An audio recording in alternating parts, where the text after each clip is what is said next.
لعيبة كورة ظهروا في أفلام ومسلسلات.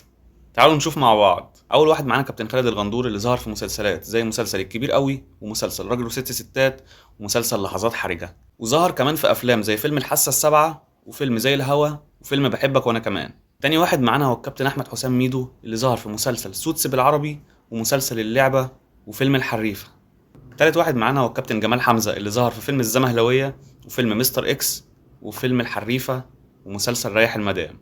رابع واحد معانا هو الكابتن مجدي عبد الغني اللي ظهر في فيلم مستر إكس وفي فيلم كابتن مصر. خامس واحد معانا كابتن عمرو زكي اللي ظهر في فيلم الزمهلوية وكان معاه كابتن عصام الحضري، كابتن خالد بيبو، كابتن محمد شوقي، كابتن أحمد سمير فرج والكابتن جمال حمزة. سادس واحد معانا كابتن أحمد صلاح حسني اللي ظهر في مسلسلات كتير، منهم مسلسل حب لا يموت ومسلسل لعبة الدم ومسلسل حكايات بنات. سابع واحد معانا كابتن رضا عبد العال اللي طلع في مسلسل فراولة، طلع في مسلسل عزمي وأشجان، وطلع في مسلسل جاري البحث عن شحتة.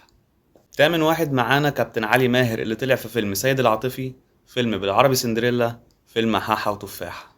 حاجة أخيرة أول مرة أطلبها في الفيديوهات بتاعتي، لو عجبك المحتوى اللي بقدمه دوس فولو واشترك في قناة اليوتيوب، وشكرا.